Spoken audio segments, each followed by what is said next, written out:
Welcome back to the Partnership Economy podcast. Today I'm joined by an incredible guest, Sam Kimmel. She's Director of Co-Marketing Partnerships at Hello Sunshine. Sam, how are you doing today? I'm great. How are you? Good to see you. I'm awesome. Really excited for this conversation, especially when I look back at your career. You've had, honestly, one of the most dynamic careers that I've seen. You started at an agency called Saatchi and Saatchi, and this was all pre-social, that whole era. And you continued this agency experience at another company called 360i. I know them as a performance marketing sort of agency. What was that world like back then compared to today? And looking back, were there any like early lessons from the agency world, especially pre-social, that still shape the way that you approach partnerships today? Yeah, well, thank you for the compliment. It's been a fun journey. You've starting agency side and then, going to the platforms and then landing where I am now. When I think about my early agency days, I started at Saatchi and Saatchi in 2010. So Instagram, for context, like didn't exist until 2013. So it was an extremely different marketing landscape at the time. So does that mean like is this MySpace? Was that kind of the leading platform probably? I mean, maybe, but I don't think that brands were really using MySpace, or at Okay. least not the brands I was working with.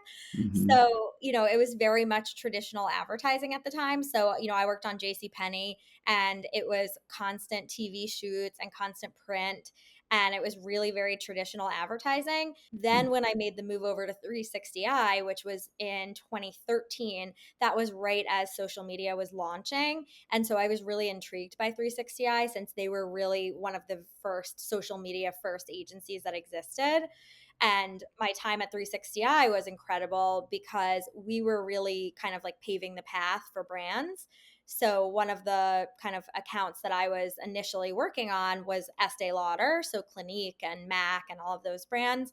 And we were tasked with actually creating their social accounts and launching the playbook for them on how they were going to approach social.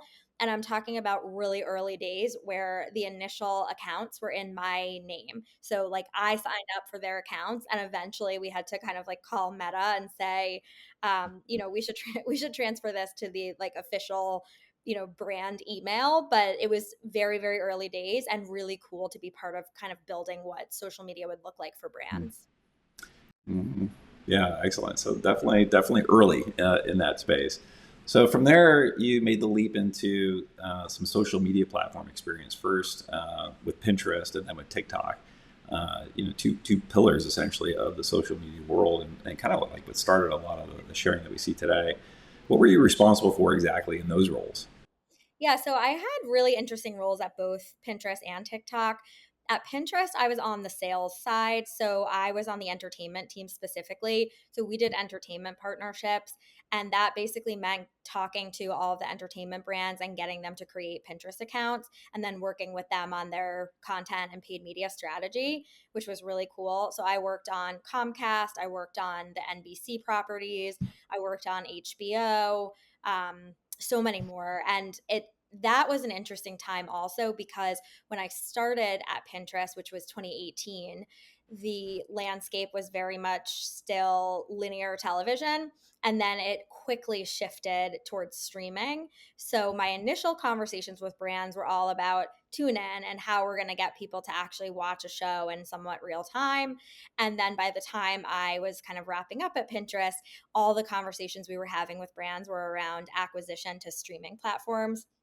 So I went from really like upper funnel, kind of like brand storytelling down to acquisition and really having to understand performance advertising from a Pinterest perspective and what are we doing to make the, most effective CPA and like what are we doing to make sure that we're helping drive those conversions for brands once they were really paying attention to that data. And then at TikTok, I had a very different role. So at TikTok, I was on the API partnerships team. So I led the creator API, meaning that I worked with all of the creator platforms like Creator IQ, Influential, Whaler, etc., to get them integrated into TikTok so that they could get the best data on TikTok's creators. Got it. Okay, so is it right to assume then that you were primarily measured by based on revenue that you were driving for those companies, both those companies. So different roles, but essentially it was accountability and measurement towards creating revenue for those companies. Is that Yeah. accurate? Yes and no. So on the Pinterest side, 100% revenue was the priority. It was really about like growing these entertainment brands and driving revenue for Pinterest. At TikTok, the role was, I think, a little bit more complicated because in the beginning, we really didn't have a way to have revenue attribution. The Mm, goal was really just to get compliance and to get our partners using the API. And a lot of my job at TikTok was around education. So I spent a lot of time, talking to the leadership teams at all of the big platforms. I got to spend a lot of time talking to a lot of C-suite advertisers and really help them understand like what works on TikTok, what mm, types of content really resonates, and how they should be working with creators. So that was kind of like phase one. And then I would say phase two, as we got better data on what we were doing with the API, that's when we started to look and be measured more against the revenue that was coming through the API and through creators on TikTok. okay. And for both Pinterest and TikTok, I'm assuming the main revenue source was advertising. Can you just talk a little bit about how brands were engaging with those platforms, how they were spending money or investing their marketing dollars into these platforms? What types of formats essentially were they executing through you?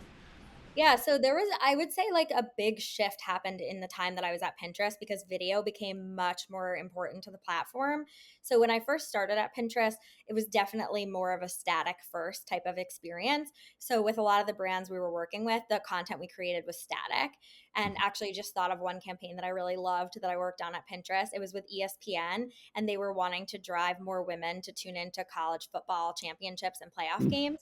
So we did a series with a creator who created different recipes so that if women were wanting to create like a, hosting moment or have friends and family over to watch the games, we had themed recipes based on the teams that were in the finals or playoff games. mhm, So that was, at that time it was way more of a focus on static. I would say towards the like later half of my experience at Pinterest, video was becoming much more popular. And so that was also when a lot of entertainment brands were shifting from tune in to acquisition for streaming. So a lot of the content that we ran was video, and we were seeing really great success with video as the creative that ultimately drove people to sign up for a streaming platform. So mhm, got to see a really big shift on the Pinterest side. Obviously on the TikTok side, it's an entirely video first platform. mhm, So, from the like beginning of my time there to the end, it was very much focused on video. I think the biggest difference I would say, and granted this was, many years ago, so a lot has changed since, was mhm, that TikTok was so creator first, and specifically the work that I was doing at TikTok was very focused on creators making the video, whereas on the Pinterest side, it was a lot more like polished video or polished static content that was coming from mhm, agencies. They were not as deep in the creator space at the time. So I think you saw a difference. It was kind of more like Instagram content, lots of text overlay and different kinds of like visual cues on the pins to make them kind of Pinterest friendly. Whereas TikTok, definitely a lot more like organic feeling, like authentic creator content. Gotcha. Okay. And were these placements essentially like if somebody's searching on Pinterest for something during the time that you were there, you've got pins that are more like organic or call it SEO sort of content that is served up in a pin thumbnail sort of thing. Would there be like a brand pin, like a sponsor pin, like next to it, or kind of in that mix, if you will, that's kind of related to what people are searching for? And then on the TikTok side, same thing, but in their native format, which would be likely within the feed, for example. So you're scrolling through people that you're following, and then you come across a brand video. Is that kind of the experience that you're talking about?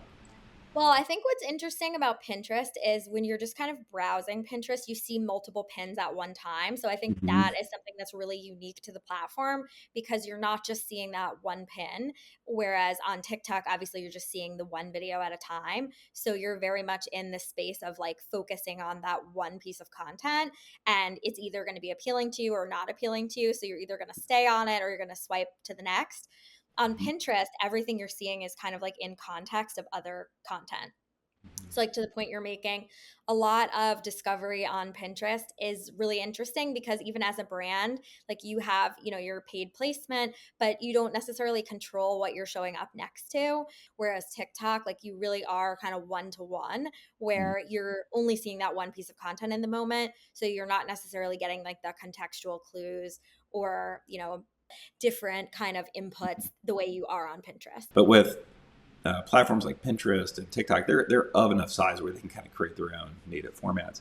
I guess my question in all of that is, did you deal with measurement as a challenge for brands? Like, how did they measure the success essentially of the investments that they were putting into platforms like a Pinterest or a TikTok? Just knowing that a lot of them are kind of like non-standard or more native units. Yeah, that's a great question. Measurement, I feel like has always been challenging. Like I remember measurement being challenging when I was on the print and TV side because obviously there was really no way to measure that. And then, when digital came, I think we thought, okay, well, at least this will be more measurable. But then a whole new set of challenges came with that, particularly in my work on the entertainment brands. Measurement was really, really challenging because when we were looking at like tune in, who's tuning in live, there was really no way to attribute somebody seeing an ad to them going and tuning in, especially because a lot of the TV tune in measurement is still measured through Nielsen. And there's really not it's probably changed a ton even since like I was working on it. But one of the challenges we always faced on the Pinterest side was trying to help educate our advertisers on, the effectiveness of the content. I think when we moved to more of that streaming landscape, and we were actually able to see if somebody signed up for a streaming service, we were able to attribute more to the content that we were creating and the media that we were running. So I think that was really helpful. And I think at the same time, Pinterest really doubled down on creating performance solutions. So there was kind of a moment in time where the like platforms really perfected the product so that you could optimize towards performance versus when social first launched, everything was like awareness, upper funnel, impressions, did anybody see this? Then it became more of like, well, what was the action that they took? I think also when websites and brands started like adding pixels to sites, that created a lot of really useful data. So I think we have definitely seen such like an evolution in measurement, but I still think there's a long way to go because now there's all of the data privacy questions, which I think have also made measurement really challenging because a lot of like cookie data and kind of things that are considered like your personal data are not available to brands. And so platforms might have that information, but they're not necessarily able to pass it through to brands anymore. So Yeah. I think in some ways, like, I don't think measurement's ever going to be solved, but I do Mhm. think with pixels and links and tracking and things like that, we're definitely in a better place than we were, when a print ad came out. And the best we could do was look at the circulation of the magazine and say, we probably got some percentage of these eyeballs looking at the print ad. I'd argue back in your Saatchi days, like that was pre-internet for the most part. Yeah. It was a much more simpler time. So Yes. it was very analog. It wasn't very sophisticated tracking, but I think brands had some confidence in how they controlled essentially exposure, right? So you're running a national campaign. I know you worked on Oreos, for example, but that may have been in 360i actually when you were telling me that. But if you're running a national campaign, billboards, TV, the way you do it is just kind of like target just a certain like Dallas Fort Worth area, for example, with an ad campaign. And then you start that on a Friday, and then Monday check your sales. If sales went up, then you know it's working, and then you kind of do that nationally. It's very hard to do that, obviously, in today's day and age, just with the distributed nature of how content is consumed.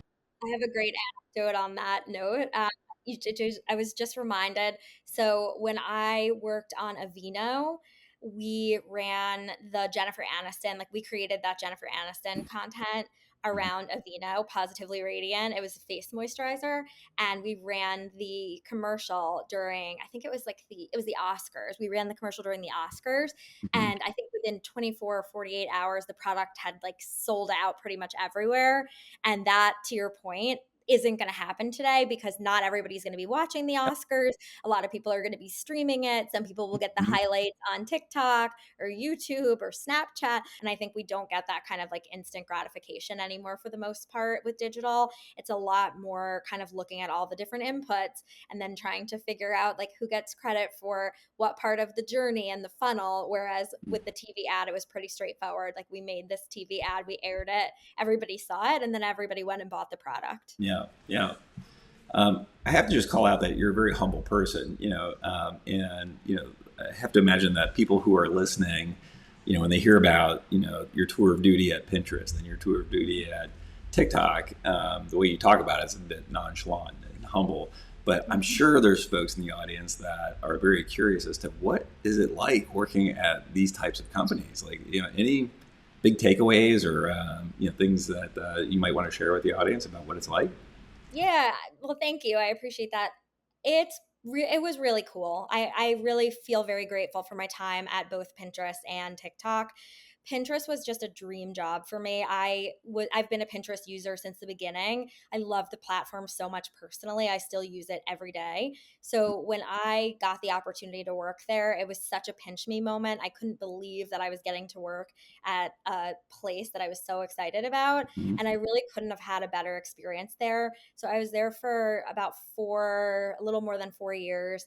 And I joined the company before they went public, and I was there during the IPO, which I think has to go on my like vision board of the coolest moments that I ever got to experience. We Mhm. all got to go down to the New York Stock Exchange when we rang the bell, and it was just such a cool moment to see this thing that I loved so much be, welcomed into the world in a Mhm. totally different way. And just, it was pre-pandemic, so getting to do all the cool social events. So just super grateful for my time. And then TikTok, obviously, TikTok is one of the most popular platforms and most popular apps I think to ever exist. Mhm. So getting to kind of be part for a little bit of that journey and get to work with all these amazing creators and just get to be like in the center of culture was something so cool, and I really enjoyed and learned a lot working there Mhm. too. Yeah, what an incredible experience! I love that. Thanks for sharing that. So if we're to switch gears and then just focus on TikTok here for a minute before we let this part of the conversation go. Really curious on the creator side of the ecosystem. What did you discover creators care about most on a platform like TikTok? Just curious as to what those top three things were that you think that creators really wanted from the platform. Was it just social currency and just excitement and passion for some of the content, or what was it more than that? Yeah, it's a great question. So the creator space on TikTok, I think, is one of the most like fascinating things to have gotten to be a part of. To your point, when the early days of TikTok, it was a lot of people making dance videos and things like that. And then it quickly evolved into, most importantly, just a place where people were spending a lot of time. Mhm. And because of how much time people were spending on TikTok, I remember learning that people spend like an hour and a half a day on the platform on average. So that's like a full feature length film, basically, that people are spending on the platform. Yeah. So I think it's pretty wild, and brands just saw it as an opportunity. They knew they had the undivided attention, and then the people who were really producing the best content on the platform were creators. So even if you look to the early days of creators, like there wasn't necessarily a formula. I would just say some content just really resonated. And, over time, I think brands were smart to just start partnering with those creators, because when brands were making their traditional ad content, when they were going to their agencies and saying like, we want to do like a mini commercial, kind of what they had traditionally done on YouTube and a lot of other social platforms, it really wasn't working on TikTok. I think people really didn't want to see that type of content. They didn't want to see this like polished kind of commercial content. And then going back to your question, what are three things that they always wanted? So there were a lot of things, but I would say smart creators were always wanting more data. So they really enjoyed any sessions where we could kind of sit down with them and tell them like what was working. So it was, what's working in their category, what's working in like the specific sub vertical that they're in, and then kind of just educating them on what's driving whatever the objective is. So if they were a creator and they really just wanted to get like awareness for brands they were working with, we were looking at, what's making people actually finish the video or something like that. If it was like a conversion brand, especially when TikTok Shop launched, there became a big focus on what's actually going to drive people to, make a purchase. So I would say like the data and understanding, what's really working. And I would also say just like new features, since the platforms are kind of always evolving what the products are and what things are coming out. I think that creators always really wanted to know kind of like what was coming, and TikTok and all the other platforms host these really cool events. Like TikTok had one called TikTok World, Pinterest has one I think coming up soon called Pinterest Presents, and essentially they're sessions where they talk about all the new features and products that are coming out, and I think that really helps creators kind of figure out like where they're going next. So it's not just about what's working today, but it's about like what can I get ahead of that I'm going to need for future. But it seemed to me that what TikTok really cared about is just driving usage and time on the platform. And if we do that right, then the ad revenue will flow. Is that Yeah. accurate? Yeah, no, it's a great question. From what I could see and kind of what you're describing, and what I think TikTok has always done really well is focusing on the user experience. So I think to your point, they knew right away that creators were going to be so critical to the success of the platform. And that means both in creators in their organic content and then also creators in their paid content. Because if all content on a platform is paid, you're going to lose your audience. So I think that, any platform right now really needs to think about how they're going to keep the organic content fresh. So I Yep. think there really is such an emphasis on how do you make the content super engaging, not just for creators. And I Mhm. think a lot of the tools that the platforms have added, like TikTok has CapCut. I know there's been a lot of great collaborations with like Adobe and Canva and all of the different kind of like templates that exist. And I think a lot of that is in an effort to help users make better content as well, so that when you are seeing content on the platform, it is content that looks good and is in Mhm. line with kind of like trends and what people want to see. Yeah, very interesting. So if we were to fast forward to today, you've switched gears to working at a thriving media company that I find fascinating. So was hoping to unpack Hello Sunshine, because honestly, it's not just a media company. It seems like a mission, and was hoping that you might be able to share with our audience here a little bit more about the company, how it got started, what it stands for. Yeah, for sure. So, Hello Sunshine, I think exactly like you said, is a real mission driven company. And that was really what excited me most about coming to work here. So, Reese Witherspoon founded the company around like 2016, 2017. And, she had been an A list Hollywood actress, but found that a lot of the roles and opportunities that were coming her way felt really one dimensional and didn't feel like they were really giving women this like power that they really deserved. And so, the company was kind of born out of this idea of kind of helping women celebrate women in film, TV, and all the other multitude of things that women are working on.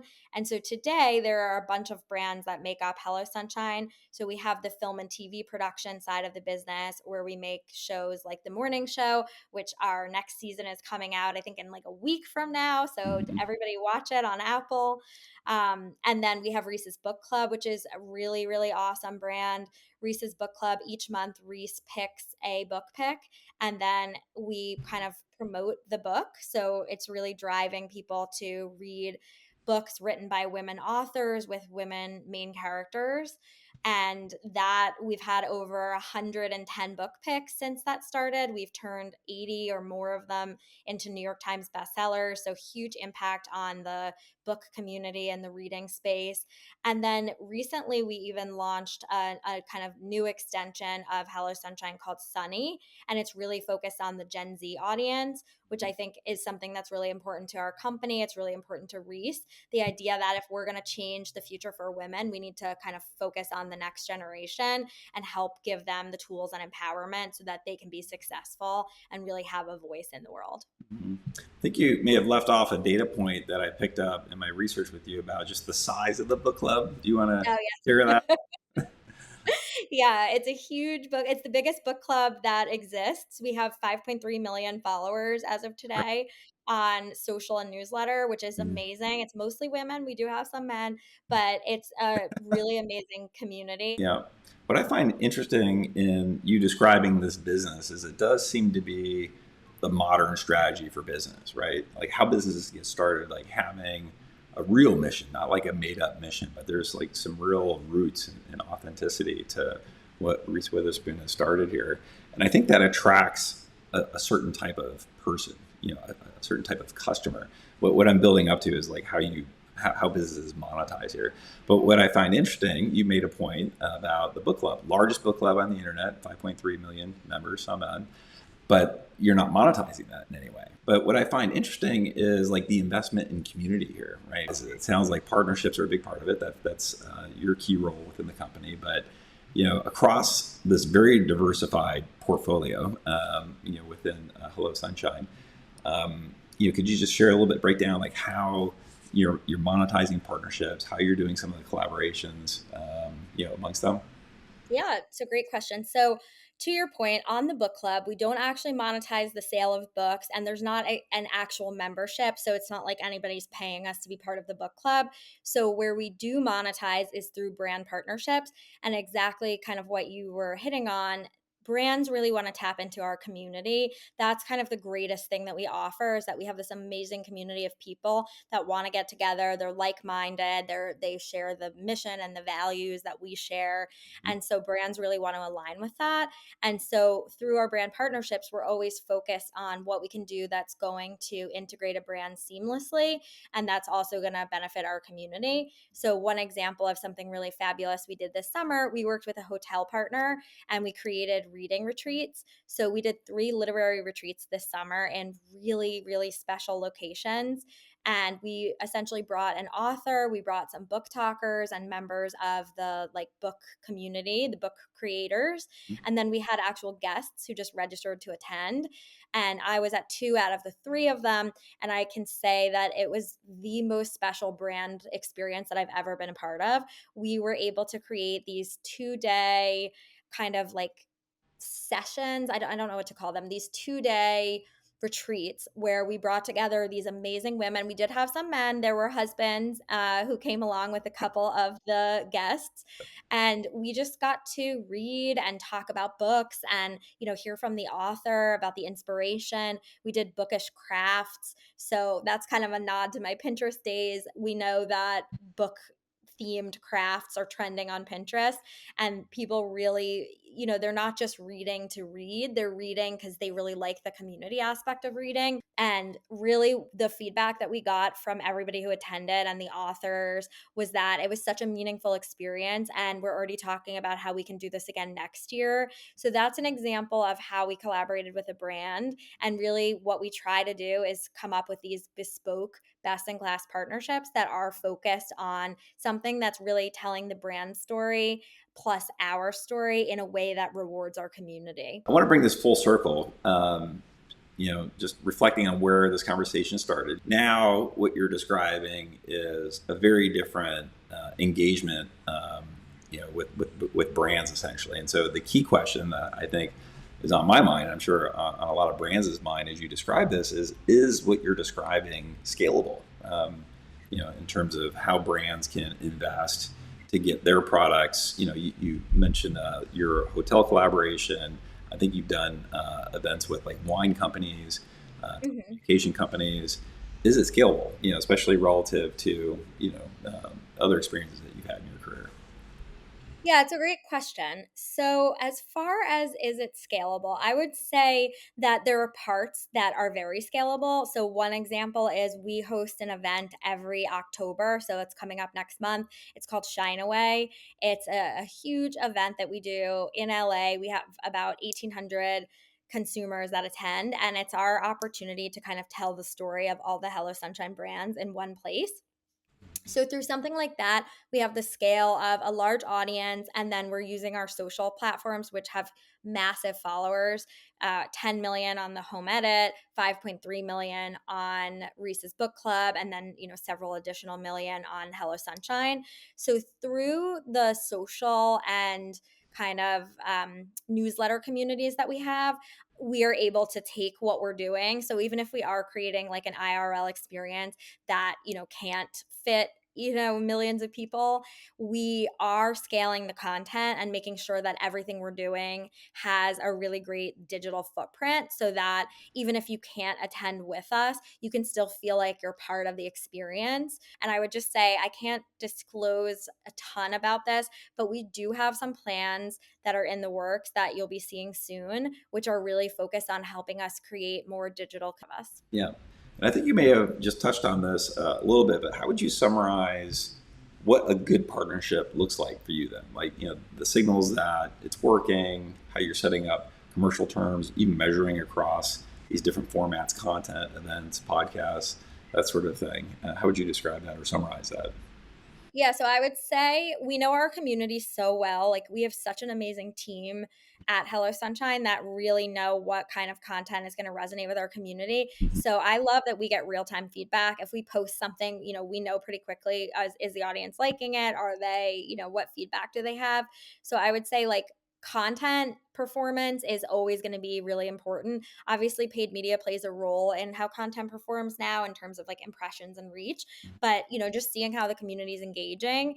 And I would say if it's like an IRL event, like the activation that we did with the hotel partner, seeing that so many people have went and done research about how they can kind of come on a future retreat, Mhm. that's an indicator to us that we did something really well, because that's another one. We didn't have a ton of people that could actually attend since it was 3 pop-up retreats over the summer, but we were able to scale it through the social and the content, Mhm. and there was a lot of press around it. So seeing the response that the brand has seen just in terms of people that have looked into booking similar retreats and people that have commented and asked us to kind of alert them when future retreats are coming, things like that really are indicators for us that what we are doing is working. The most successful partnerships are the ones where the audience really gets value out of it. And I think I learned this from my Saatchi days, from my 360i days, from Pinterest, from TikTok. And what I'm doing now is that everything we're doing has to be about the audience. If the audience doesn't care and they're not paying attention to what we're doing, then we're just wasting Mhm. time and money. So ultimately, I think how we decide if a partner or how we evaluate if a partnership is successful, I think we look at how did our audience feel about it and did it move the needle on whatever the brand metric is? Like, did people discover a new show or a new movie or a new book that they maybe otherwise didn't know about? Was there an event and then did people attend the event? If there's something that we want the community to do, I think it's really just looking at what kind of response we're getting. Mhm. And in today's world, in the TV days, it's very one sided. It's like you put your ad out and then you kind of hope the product sells. But today we get real time feedback. So every post you put up on social, you're going to get comments, you're going to get messages. Yeah. So we really get that luxury and privilege to be able to Mhm. engage in a dialogue with the audience, which I think ultimately gives us the feedback we need to kind of be better and make sure that whatever we're putting forward for our community is really going to be in line with what they care about and what they want. Yeah, I don't know if you would agree, but my observation is that the workflows today and what you're describing and what's becoming more popular is what I would describe as more of like an earned media sort of workflow. Obviously, there's, they're paying for access to the distribution channels that you have, but the workflow to me is more of an earned media workflow versus like a paid media workflow. Put $1 in, get a click back. Put $1 million in, get 1 million clicks back. This is a bit of an investment. What I'm saying is that brands want to invest in other brands like Hello Sunshine for more than just a churn and burn campaign that lasts 30 days, right? I have to imagine that these collaborations and brand partnerships that you're working on may last even years. You want that to pay off. And so the ROI should be measured over more of an extended period of time, certainly beyond 30 days. Would you agree with that? Yeah, definitely. I think, as a person working in partnerships for the past 15 years, I think now more than ever, like there's so many different options that brands can work with. So if they're working with creators, there's the billion creators. So you could always go work with someone else. But when you have those kind of like ongoing relationships, you're able to build such a more authentic, deeper relationship Yeah. where you learn how to work with each other. So the creator, or in our case, like Hello Sunshine, knows how to work better with brands Hmm. because we get to know the people that are leading those brands. Yeah. And then we also get to understand like how our audience reacts so Hmm. we can kind of like co-create. And I think that's so important today. And having that continuity and being able to build like a real authentic relationship really does pay dividends. Like you're saying, I think the ROI is much greater when you have a year-long collaboration versus like a one-off social campaign. I think one-off social campaigns can be really forgettable. And I Hmm. think, they get kind of buried under so much other noise. But when you have brands that are really showing up together authentically, I Yeah. think it's a lot more memorable. And then you're able to really kind of like grow and scale the relationship exponentially. The other thing I was going to say, what, when you were talking about the earned media piece, it made me think about how shares are probably one of the most significant current ways that we evaluate the success of something. So that obviously is always evolving and it varies based on the platform. But if somebody sees your content and they like it, that's Hmm. like the lowest level of effort. If they comment, they're really putting a little bit more effort. If they share it, they want to be associated with that content. So the fact that every Interesting. person now has the opportunity to share what they're relating to, I think is a really great indicator to brands and to just like the Yeah. world what you care about and what you want to align with. That's a great point. It's basically, there's multiple levels to what you just said, because I look at, back to the collaboration that we're talking about here. It's more like earned media. It takes time to get to know each other and make that investment. So your, hotel collaboration with Hello Sunshine. I have to imagine that part of what that travel company, that hotel company is investing in is associating the Hello Sunshine brand and values with their own. And it takes Yeah. time to assimilate. It takes time to like draw that association. But clearly they've done some work and say, look, this is Hello Sunshine is the community that they're tapping into. We want that association. There are attributes about their values and what they stand for. We want to be associated with that. And I love what you just said about then translating that to the end consumer, right? When somebody likes something, the consumer is picking up that same shared value and attribute. Love that concept. All right, I want to go back to a specific point that you made several times about in-person events in real life. We're definitely noticing a shift in what it seems the modern consumer wants, a strong preference towards IRL experiences. What role does this experiential marketing play in building long-term brand equity? And what I find interesting is that people show up for brands. I want to hear how they're showing up for, the Hello Sunshine event. They won't show up for the employer, but they'll show up for Reese Witherspoon. I love it. I think that the COVID moment, we got, we were all inside for so long and then we got excited to get out into the real world. But I feel like it's gone deeper than that now. I attended our Shine Away event last year for the first time, and getting to see it in real life and the feedback that I got in the room from people who were there was that it was such a meaningful, special event and that they love being part of the Hello Sunshine community. And I think it's just women feel seen and heard and they feel connected. And so I think for us, the way we look at the experiential, we look at it as an extension of what we're already doing. So we see it as an opportunity to take the parts of our brand that are working really well, the parts that encourage community, the parts that make women feel seen and represented, and kind of bringing them together and celebrating women of all different backgrounds and, different ages, different hobbies. I think has been something that's really special. And I think we just get such value out of it. The audience gets tremendous value out of it. So, really, just seeing how our community shows up really halos to the brands that work with us. So, like you said, one of the main reasons I think brands are working with us is because they're really aligned to our values, but they also just see how amazing our community is. And so being kind of at one of these events with us and kind of showing up as a brand in partnership with Hello Sunshine has this like magnified kind of amplification where the brand really gets a lot of the benefits of just kind of being part of this amazing community.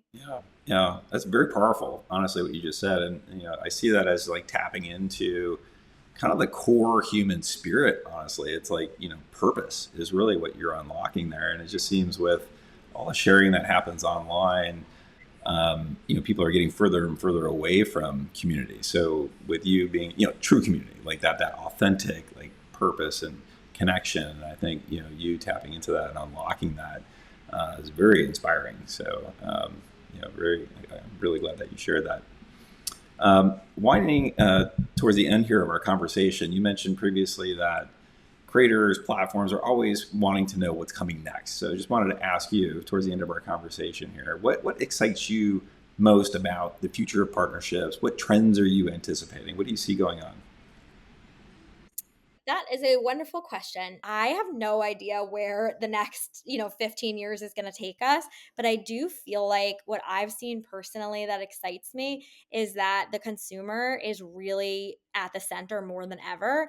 I think when we had the early days of, print and TV, we didn't really get the consumer feedback, so we didn't really know what the kind of consumer was wanting or needing from us. Whereas now we have so much feedback and there's so much dialogue that, we really do have a good understanding of what the consumer is enjoying and what they're not enjoying. And they're very vocal about it. So I feel like that gives all of us in the partnership space a really cool opportunity to continue to like learn and just take all these data inputs we're getting, the shares, the comments, when we host events, like doing surveys and just kind of understanding from people what do they want from us so that we can do more of that co-creation. I think seeing co-creation between creators and brands has been so special. You see a lot of creators are developing their own brands or they're working with brands to develop their own extensions, and there's just like a world that's happening right now where we really are listening to consumer feedback across the board. So I don't know exactly what's going to happen, but I'm really excited to continue to see how consumers are going to help us create and build brands so that we're putting out a product, whether it's like content or experiences or actual physical Mhm. products that are really in line with what people want. And I just think we're getting closer to that and really excited to see how that continues to evolve. Brands have to embrace this paradigm shift that has happened. Like coming from your Saatchi days where they were the ones doing all the talking. They have to embrace the fact that, to your point, consumers are the ones that are in the driver's seat now. You got to be okay with them doing the talking, right? I think that's probably the hardest shift that brands are making, and so I think it's just an incredibly fun industry, honestly, to work in. And you're like right in the thick of it, which sounds like a lot of fun for yourself. So maybe I just end on that point with a question to you. I mean, you seem like a very purpose-driven individual, mission-driven individual, but I got to ask, what's a moment, new or in the past that reminds you of why you do this work? I think on the Hello Sunshine side, one of the most rewarding things has been getting to work with the authors. So every month, Reese picks a book pick, and a lot of times it's authors who are not super well known. And essentially, when they get the call that they've been selected as a Reese's Book Club pick, it's a life changing moment. So I get to spend a lot of time with the authors. And what I hear from them is just how being part of Reese's Book Club has utterly changed their lives. Mhm. It, financially changed their lives. It unlocked lots of new opportunities for them. It gave them a new community in our community because we have 5 million people. So, if you're an author and then you're part of our world, you're getting access to this community that you might have otherwise never had access to. Mhm. So, for me, it's getting to know the authors, getting to work with them. We also have this fellowship program, which I think is maybe the coolest thing that we do. It is about helping get diverse women and non binary individuals into publishing, since it is a really tricky space to navigate. We've done this mentorship program for a few years now, and we have these fellows who go through the program and they get mentored. And we actually had two of them as our book picks this year. So being able to see them kind of come full circle as, these young aspiring authors getting to kind of go through this program and then end up not only published but as part of Reese's Book Club book picks. Seeing they're like seeing how much of an impact we can have on the author community Mhm. is something that's really inspiring and really makes me proud to be part of Hello Sunshine and Reese's Book Club. I love it. Sam, what an incredible conversation today. Thank you so much for so many great insights. I know I learned a lot. Really appreciate you joining us today. Yeah, thank you so much for having me. I love this. I feel like we could go on for another 2 hours, but thank you again. And yeah, I appreciate it.